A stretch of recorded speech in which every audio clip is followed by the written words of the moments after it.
Okay, how's it going? What's up? This is my name's Sean Wickens. This is a very special holiday presentation of Secret Time Travel Meeting. This is the holiday special of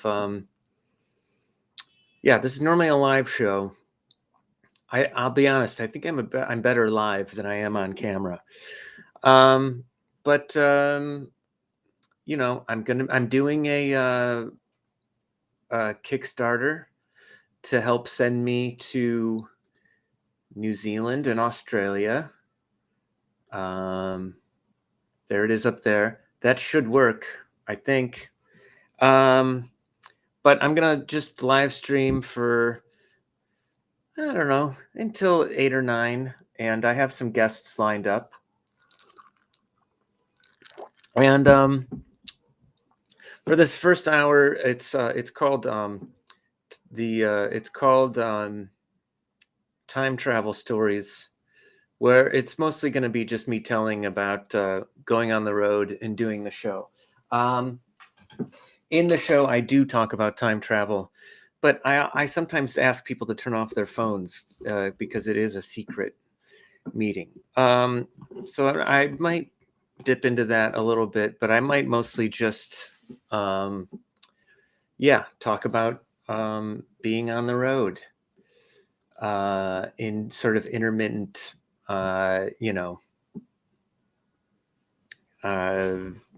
trips, individual little trips. It's not one big tour, it's lots of little tours. Or it's just one big tour with a lot of breaks here and there, All right.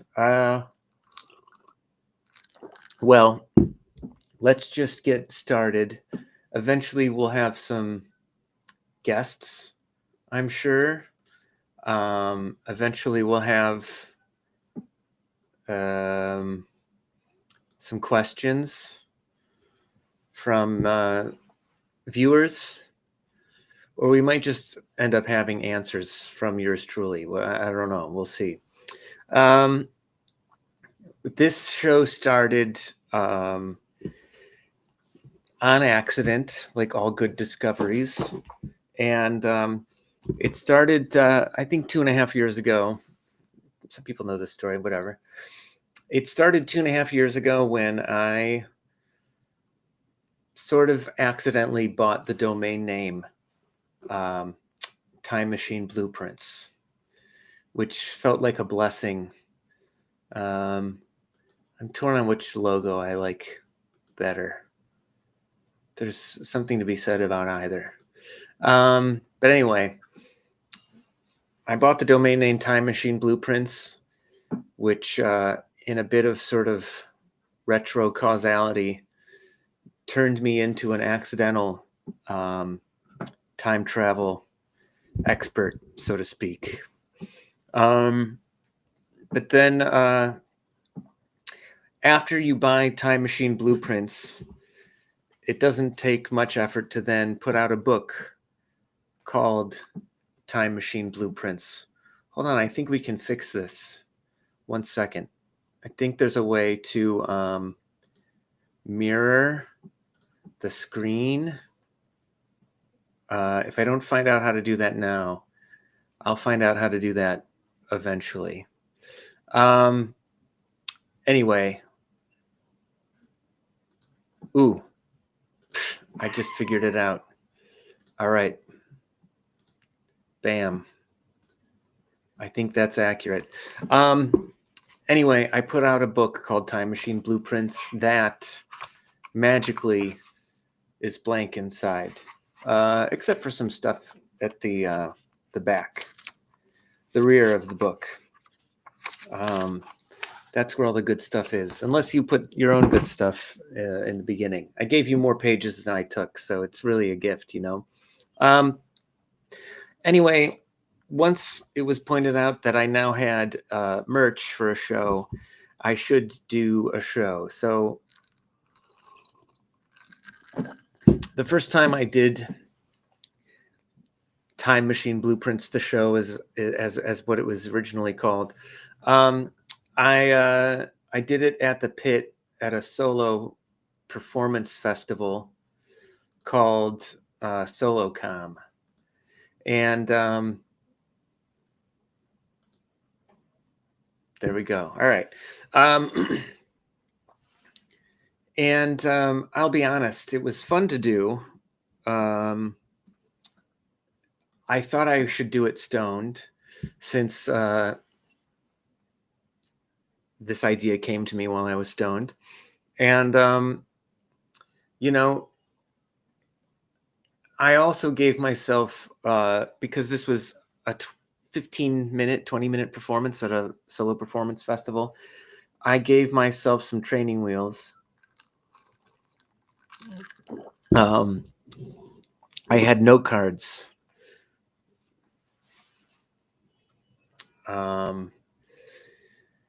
Available to me as like as a crutch. Because I had some things that I wanted to definitely talk about, but because this was a show about time travel, or it was the first version of a show that would become about time travel eventually. I gave myself the freedom to use note cards to aid for my first presentation of it, because I didn't practice it, because I didn't want to do something in the present that I had practiced in the past. I wanted to keep the first venture of this show, Time Machine Blueprints, the show. I wanted to keep it in the moment. So I got stoned. I had I had an outline. I had them written on note cards. And not only did I forget if I had taken a weed brownie, so I accidentally took 2, I forgot my note cards. So I had to completely wing the show, which is fine. It was 20 minutes.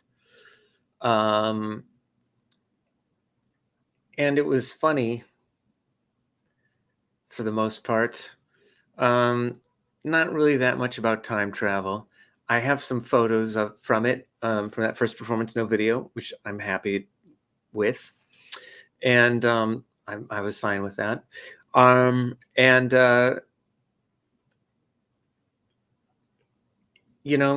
It was a good first attempt at a show. But from there, I thought, okay, if the first one was received that well, and I didn't really put much effort into it, I could certainly try a little harder. Oh, wow, I'm learning. Look, okay, new comments will display here. All right, that will come in handy later on when we do have people who eventually are watching. This is currently live streaming to Facebook, and I believe YouTube, and I believe LinkedIn. And it's going out to LinkedIn because I had they gave me like a free month. I have a trial month on LinkedIn. All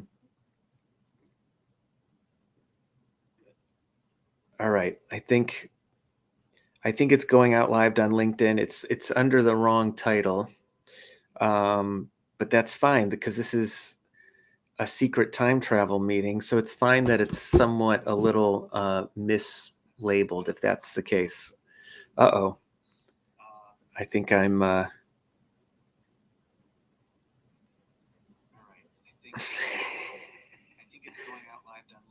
right. Let me close that. Right, it's there. Oh no. Come on. How is it doing that? There we go. All right. That's better. Check. Where in the hell is this? This is the problem with, well, you know what? I had to check to make sure it was working. You know what? I'll just turn down the volume. Jeez. All right.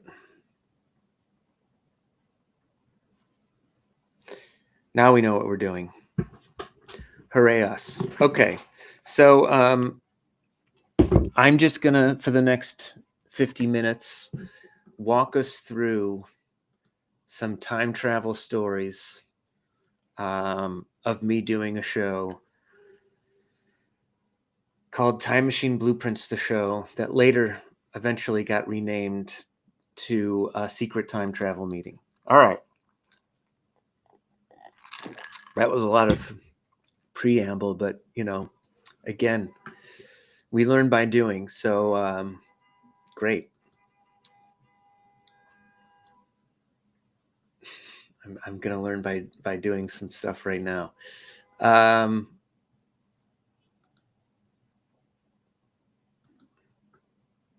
right. Bravo. Okay. We're back into it. As I said, I debuted this show at the Pit at a place called at a festival called SoloCon. If you're not watching this live, the great thing about it is you can just skip ahead. I should invite people to just skip ahead. I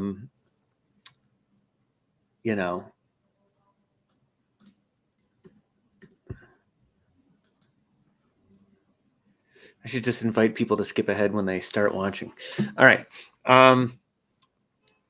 So I debuted Time Machine Blueprints, the show, at the Pit at SoloCon a year ago, I think. Coming up on 2 years. Whenever I pull this book out and talk about the book, it always gets a laugh from at least some people in the audience. So it's been a great way to start the show. They haven't all been great. Some of them have been duds. But at my half-assed, stoned on stage first attempt at Time Machine Blueprints, the show, I did want to do it more. Even though it wasn't great, I wanted to not only replicate, but improve upon what I had started out with. So from there, you want to do stuff immediately. You want to immediately do other festivals, but it takes time to do that. So I reached out to a bookstore in Jersey City called Word Bookstore. They also have a location in Brooklyn.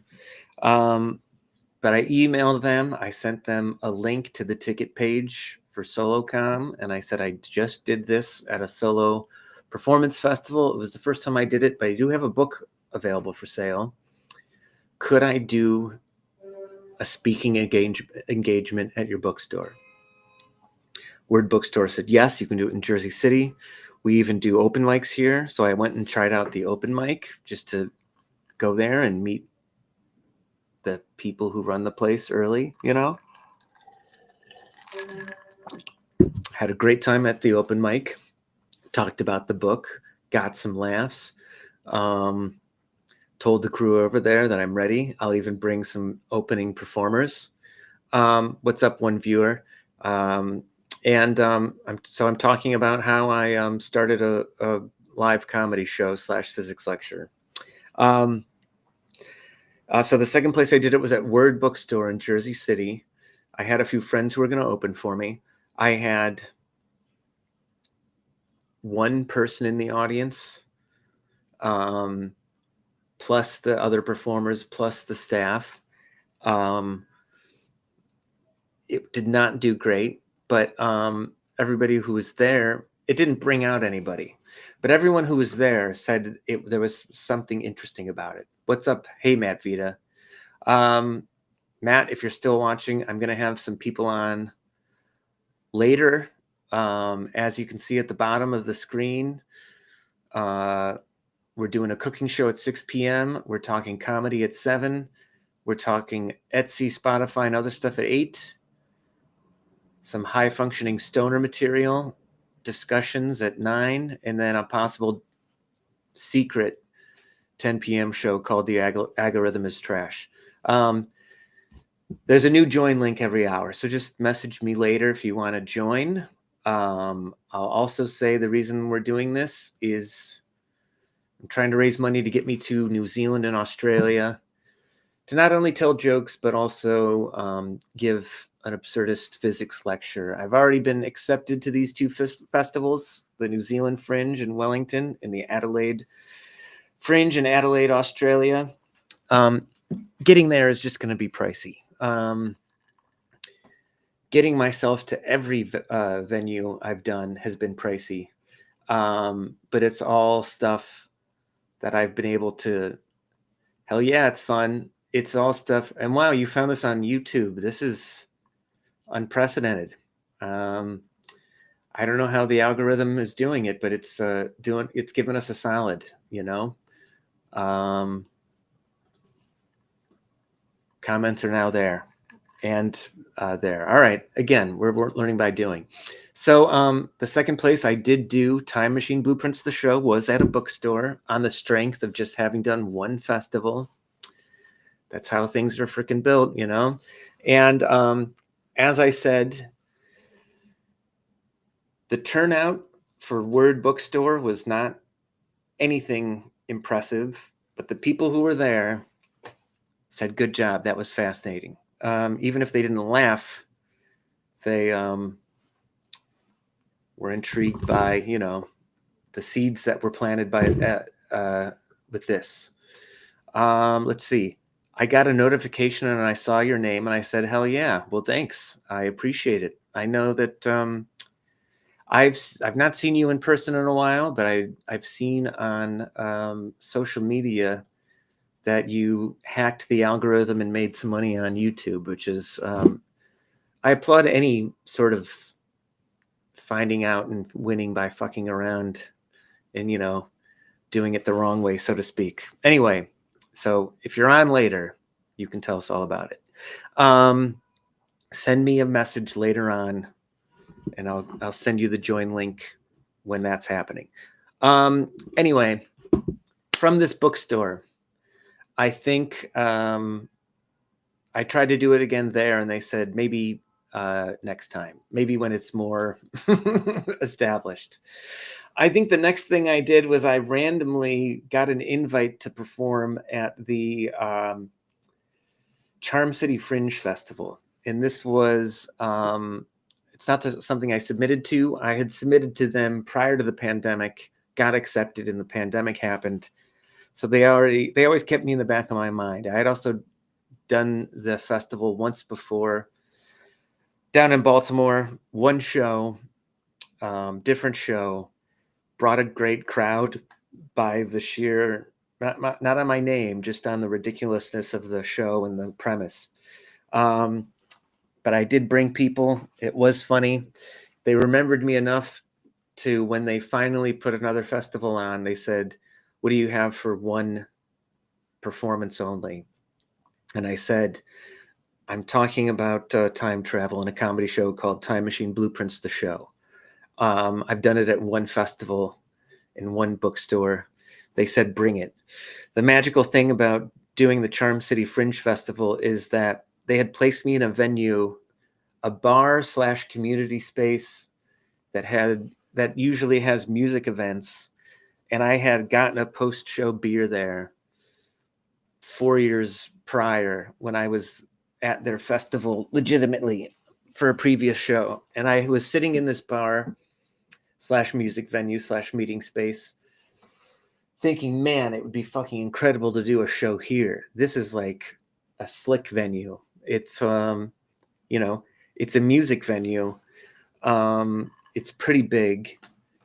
It would feel like a rock and roll event to do a comedy show here. And that's where they placed me. At 10 p.m. on a Saturday night, the last show of the night, which I've done enough festivals to know if you're the last show of the night, it's not a headlining spot. It's the spot that usually people don't go to because they're tired. And if they were already performing there that night, they're already at the bar. They're not sticking around for the last show of the night. And I was brought on stage by the person who was working the door taking tickets, and they said, "I don't know what this show is about." And then I don't even think they said the title of the show, which is fine. They could have read it off of a piece of paper, but they must have forgotten that. Anyway, it's not how you want to be introduced to 7 or 8 people who are already not that excited to be there because they're watching a show that not anyone else is watching. It's funny, like some comedians dread doing a show for no people. I'll admit it's not the funnest, but I know I can usually probably knock it out of the park by the end. It won't start strong, but there's a good chance that it ends strong. And I know, what an intro. But in hindsight, it's a gift to be brought on stage and said, "I don't know what this show is about," because it's a pretty good origin story for when I eventually sell out a stadium. A small one, a softball stadium, a minor league softball stadium, or a minor league arena where a hockey team plays. Anyway, I walked out onto that stage, a stage that I had at one point in my life hoped to play, and I told that story, and nobody really cared. It didn't win them over. That hey, I'm super happy to be here. Anyway, the show was a struggle, but by the end, I did get some enthusiastic applause and people who came up to me after the show wanting to talk a little bit more about time travel, which, in some ways it's a cheat code to do a show about this. People are more interested in this topic than they would care to admit. Your coworkers are probably sitting at their desk once in a while dreaming up some sort of weird new funky time travel theory when they should be working for the boss. This is just a guess of mine, but I've had enough people come up to me after these shows that are like, "Yeah, I think about time travel a lot," which for a comedian is sometimes a little scary to hear because you don't know if this is going to be followed by a curveball. That sounds a little alarming, but I've had nothing but fun, pragmatic interactions after these shows. So I went to Baltimore. I actually enlisted my buddy Bill Suter to go with me on that trip. I picked him up in Jersey because it was on the way.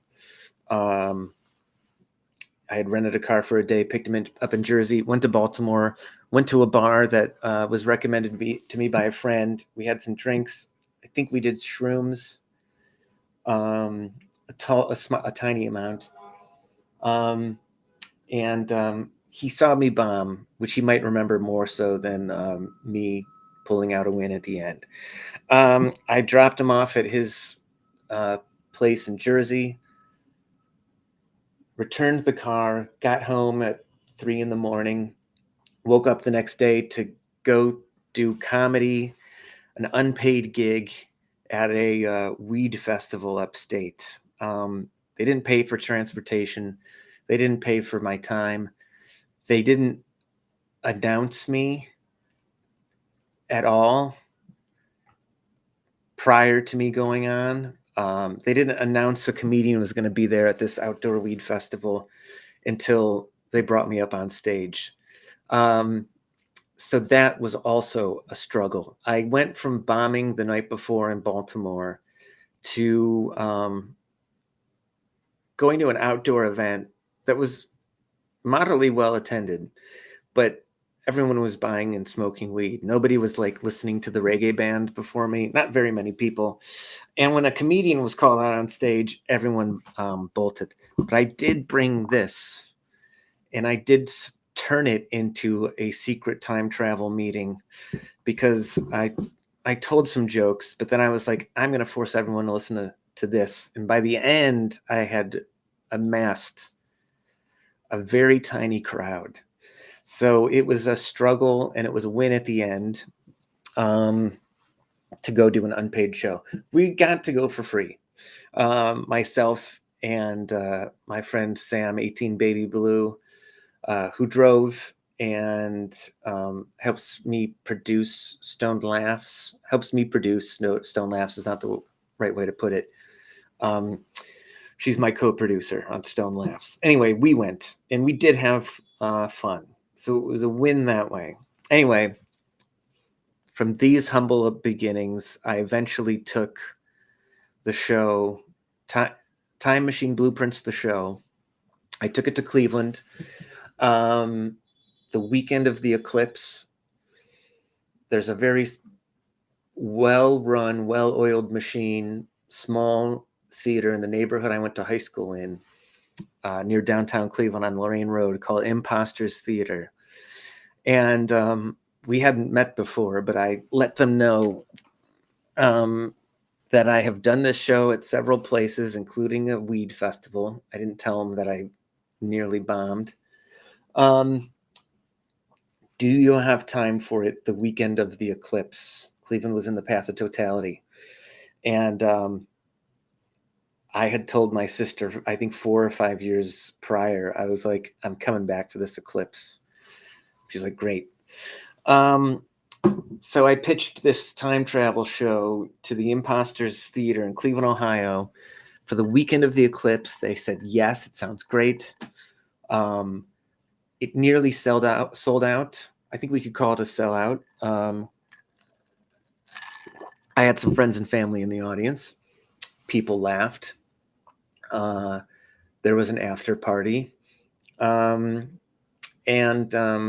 then a day and a half later, my sister and I saw the eclipse, and it was incredible. And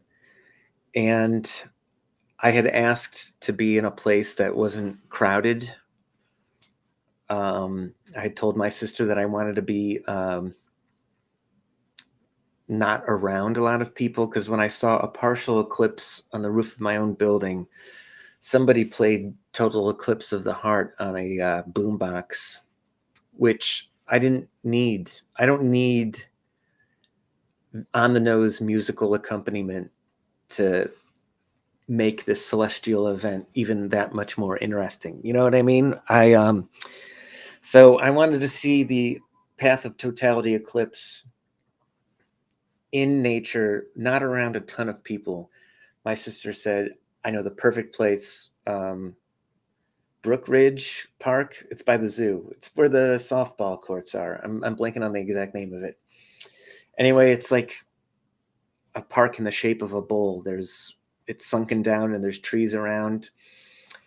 There were people there, but it wasn't packed tight. You know, there was like space in between people. So totality happened, and my sister and I were like, we took off our glasses when it was safe to, and we're like, this is beautiful. This is like incredible. And then somebody 2 neighborhoods over started lighting off fireworks, which is such a Cleveland thing to do, in a place where it's illegal to do that. But it was far enough away that it didn't ruin the movement. I was able to have enough silence where I could go, whoa, at that, and marvel that, according to history, this event, this eclipse, stopped a Greek war and caused a truce, right? Because both of those armies probably believed in multiple gods, any of whom could have done that. And hey, it means somebody is angry. Let's stop this war. Anyway, I'm sure I thought about that in the moment of witnessing the eclipse. And see, this is, I think, what's the life-changing thing for me in terms of being a comedy performer, one who's better live than on camera, It's that I realized that I hadn't been doing comedy to live or to make a living even, but I was doing comedy because it improved the way I lived. It gave me more of a reason to get home for the eclipse. It created an opportunity to visit Regina, Saskatchewan, Canada, which is a place I would have never tried to go to, but I'll fucking go back. It was great. Anyway, so that's my new comedy philosophy. So from Imposters Theater in Cleveland, I eventually went to the Atlanta Fringe Festival. I believe I submitted to them because it was a lottery submission process. And it felt like it took the sting out of rejection of like, if it didn't get in, all right, my number wasn't picked. But it was, and I did the dynamic El Dorado, small 40-seat comedy theater, mostly improv theater. It's around the corner from the street that Martin Luther King grew up on. And so I did, I think, 4 shows there. I bombed one of them, the Saturday afternoon one.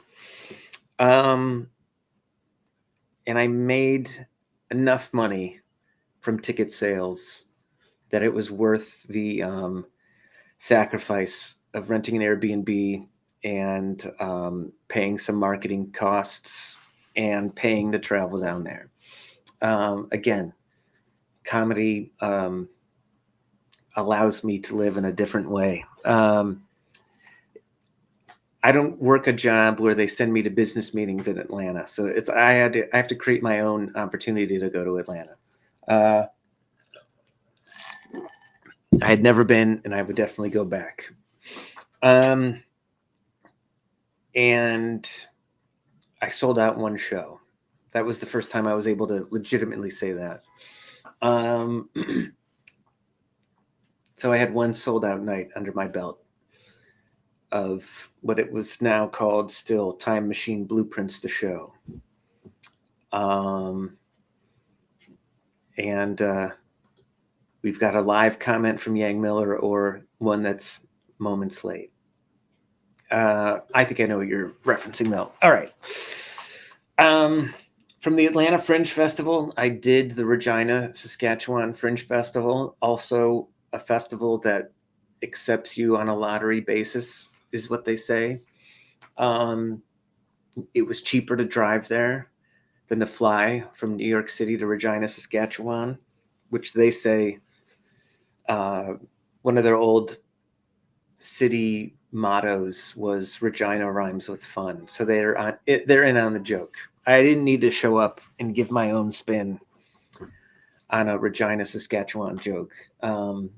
They had already perfected it. But my sister and I drove there. I flew to Cleveland from here. She picked me up. We made an 18-hour drive out there in a day and a half. Crushed the road trip. Lucked into it. We planned the route, but we didn't sort of, it was like a cannonball run, a sibling cannonball run from Cleveland to Saskatchewan. Lots of flat land. Regina, Saskatchewan is the Kansas of Canada. Lots of farmland. It was incredible. The night sky over Regina farmland is breathtaking. And we got to the town, which I eventually heard a local describe Regina, Saskatchewan as, it's not a little city, it's a big village. And it felt like that. It was all flat. You would drive around. You'd be at the car dealership neighborhood of Regina, and then immediately you'd get to some strip malls, and then a neighborhood, and then downtown, and then factories. and their strip of weed dispensaries.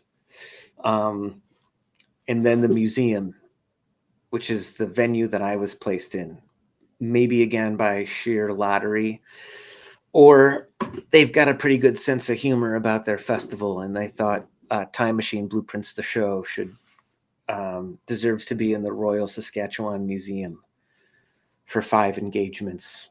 I went from nearly bombing at a weed festival to doing 5 engagements at a world-renowned museum, speaking about time travel. I already hit a new plateau. International show on a year that I was telling myself I wanted to do an international show.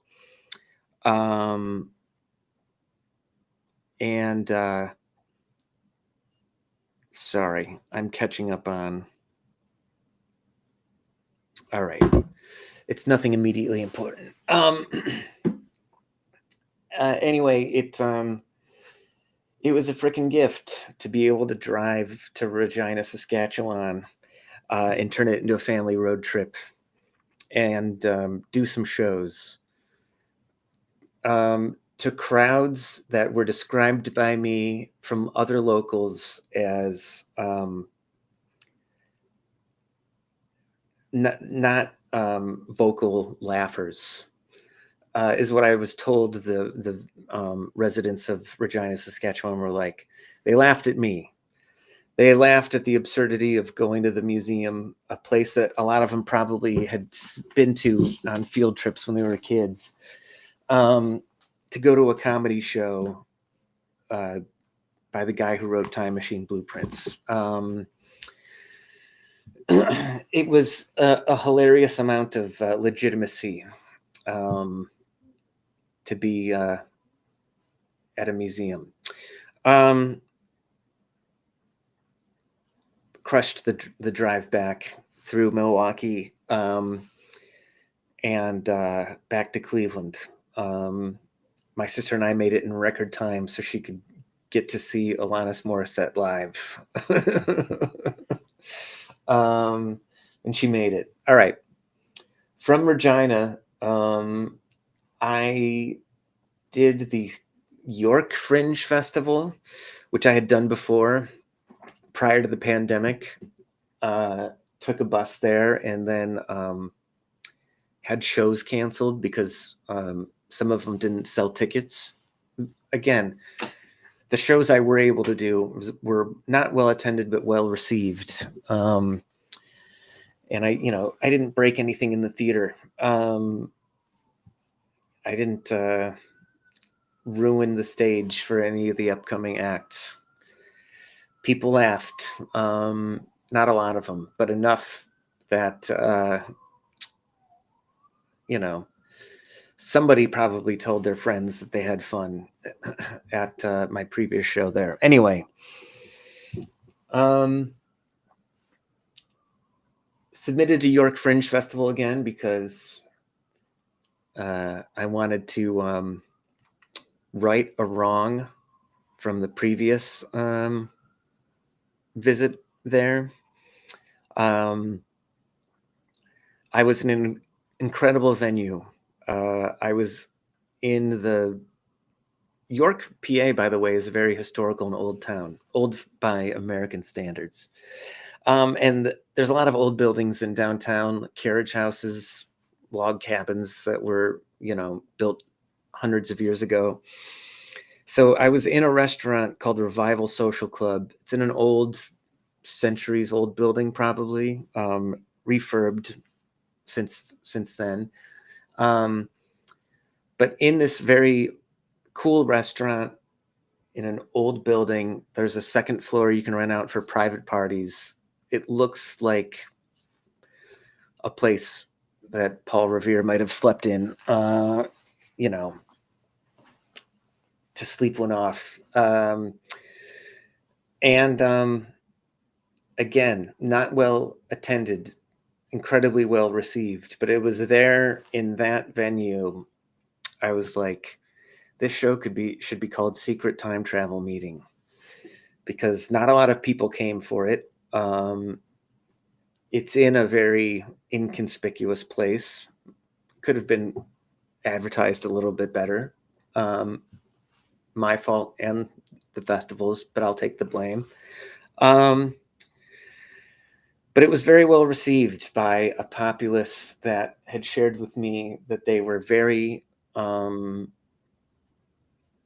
upset that they were in a swing state because they had been inundated with political ads nonstop, and it wasn't fun. It was sort of psychic abuse from the airwaves. So I think a lot of people weren't going out just because they didn't want to be around other people.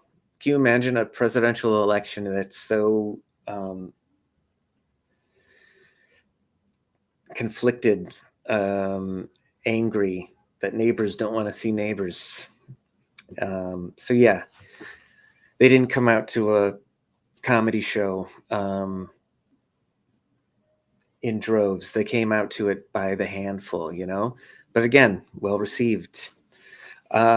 Next, I did Scranton Fringe Festival, a town that I think is a lot of fun.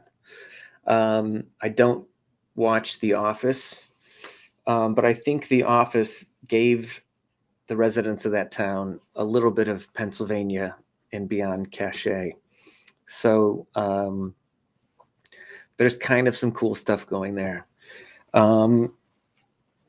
There's a great Nepalese restaurant that's inside of a neighborhood grocery store there that I've been to twice. And it's, if ever I'm in Scranton again, I'll try to go to this Nepalese kitchen. Anyway, again, I was in an incredible venue. It's like an old castle with multiple floors and rooms. And it can be rented out for private parties and small secret time travel meetings. How many people showed up in this 80-seat venue? Less than 10 each show. But again, well received.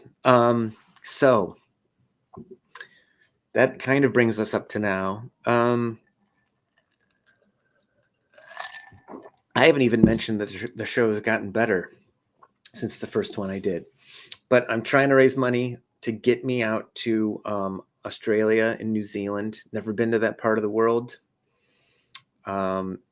If Matt Vita is still watching, I bet he knows that there's great surfing out there. I've heard that rumor.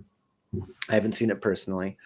But I did get accepted to 2 festivals down there. They are festivals that it's not Edinburgh, but it's like a big deal for that part of the world. I think at Adelaide, there's over 1,000 shows over a month period as part of the Adelaide Fringe Festival. So it's like a big deal. Wellington, New Zealand is a big town. That's where the New Zealand Fringe, the town is so big that they named the whole festival after the country. You know, it's not the Regina Fringe Festival. It's not the Scranton Fringe Festival.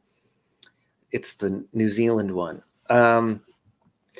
So I'm going to 2 venues in February and March. I don't have, thanks for scanning the code, whoever did it.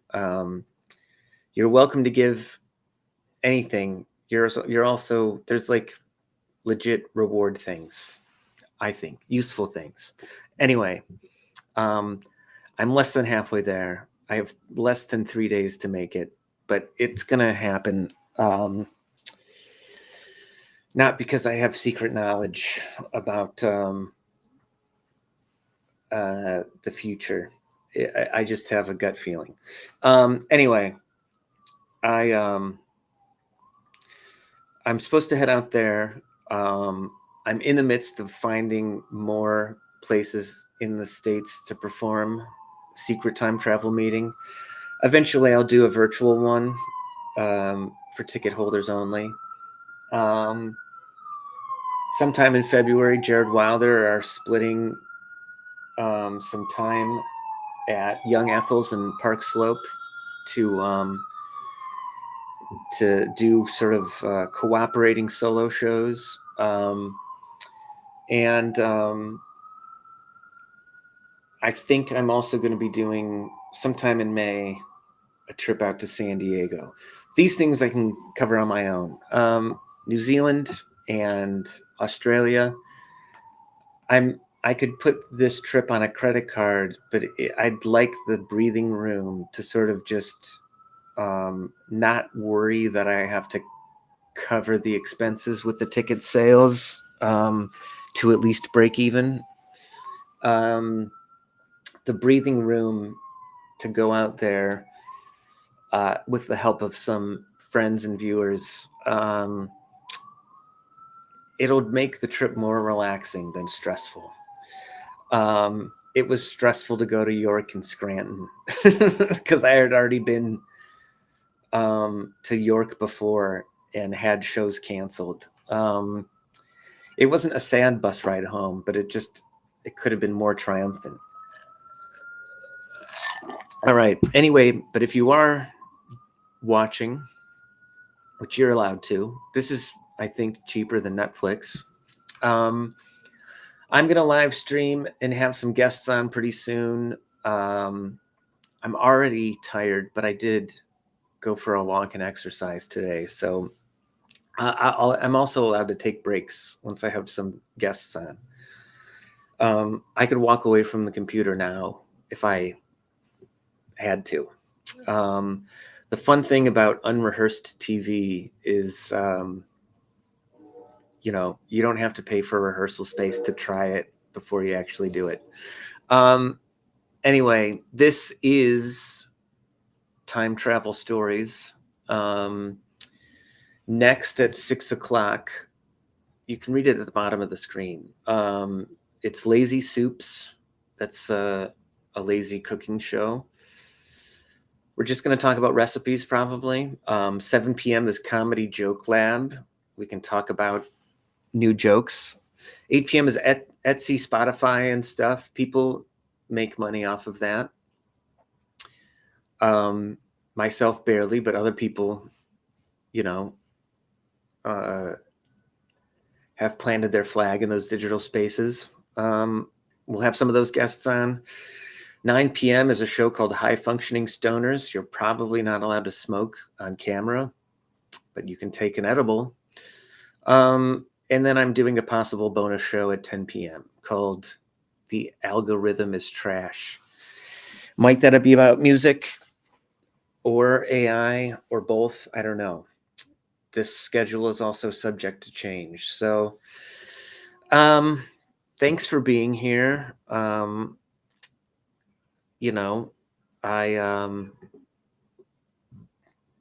If you're watching through Facebook, you probably know me. It's fun to talk to friends in person or this way. I feel like I don't like talking on the phone all that often. Small, short check-ins are good. I don't like small talk over the phone. It's fine in person, you know what I mean? But I'd rather just have important conversations in person. But we might dive into some important things tonight. I don't know. This is the itinerary. We'll talk about fun stuff. I don't know. It might get deep. This makes a great late Christmas gift for people. If you have somebody on your list and they're going to get something late, Time Machine Blueprints is available on Amazon. It's a funny thing to send to somebody. Don't tell them the joke ahead of time. If they get mad, get mad. Nobody's going to burn this book. I accidentally self-published a book impervious to fire. Why would anybody burn this book, it would make them seem insane, right? But I do encourage you to jot down anything you want in this infinitely usable book. Put it on your bookshelf as a joke. Bury it in your backyard, whether it's in a time capsule or not. Send a copy to a friend anonymously, right? I've left copies of these in lost and founds at hotels that I've stayed at because, it's not a lie to say, hey, I found this book. Out here, I'll leave it at the front desk. Somebody might come by and ask for it one day. If you don't want to buy the book and you just want to have fun, prank a hotel and ask them if they have a copy of Time Machine Blueprints and they're lost and found. Who knows what they'll say? All right. So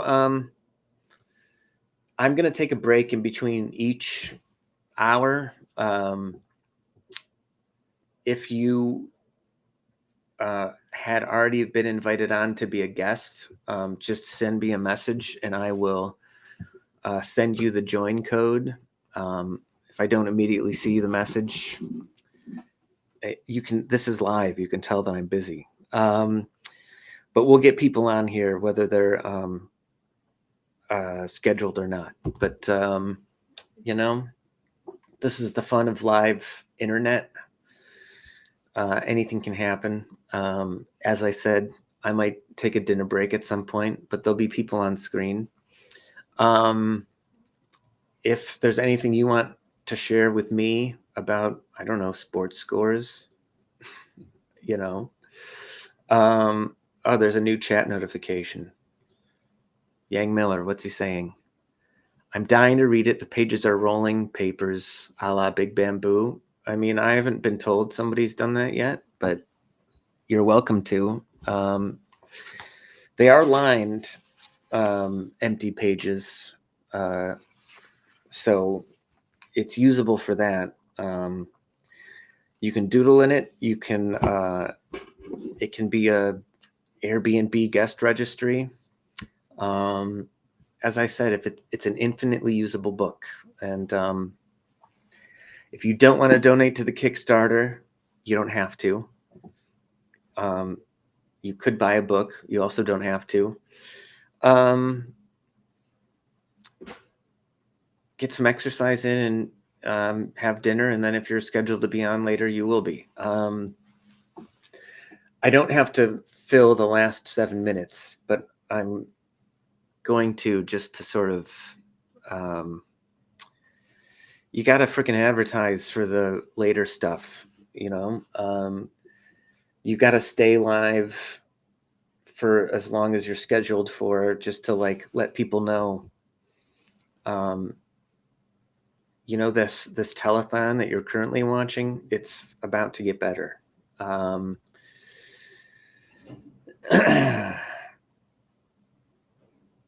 right, let's take this ticker off of here for a little while because it's giving me a headache.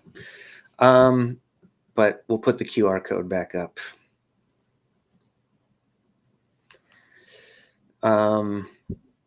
Or this one, just to give you guys a tour of how Restream looks, which is something that I might not renew my subscription for. I don't know.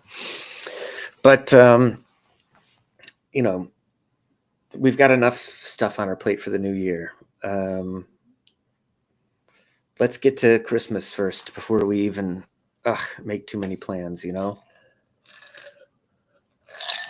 One thing I'll say is that I also call myself an optimistic dreamer. So if anyone has some scary things to talk about for the new year, we can definitely talk about that.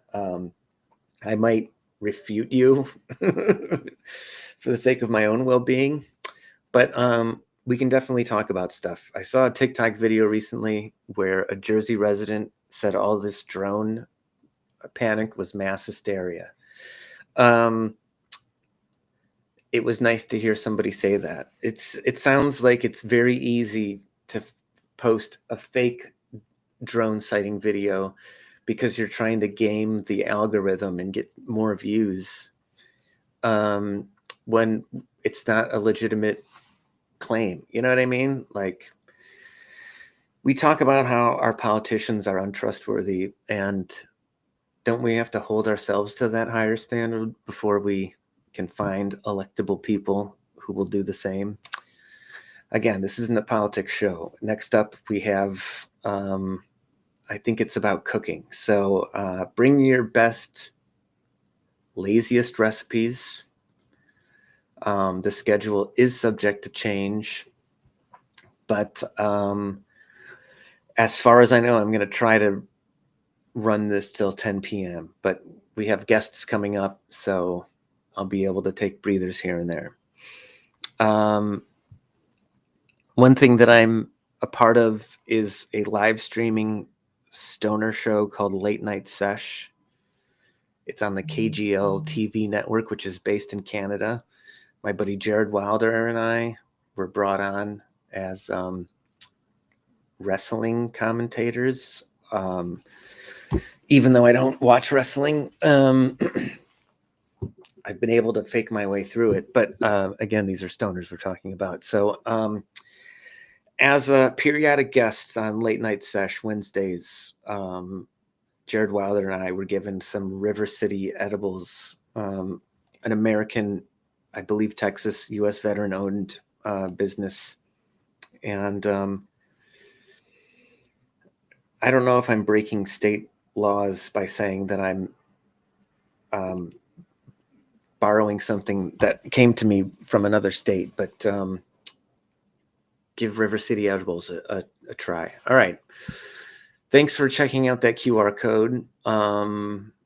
Thanks for getting ready to be on the show later. This is Secret Time Travel Meeting Presents. Every hour is a different theme. Next up, we have Lazy Soups. It's a title I came up with today, and I'm pretty proud of it. So if you are scheduled to be on, send me a message and I'll send you the new invite link. If you're not scheduled, but you want to go on, also send me a message. And we're about to talk about recipes. All right, I'm going to take a quick breather and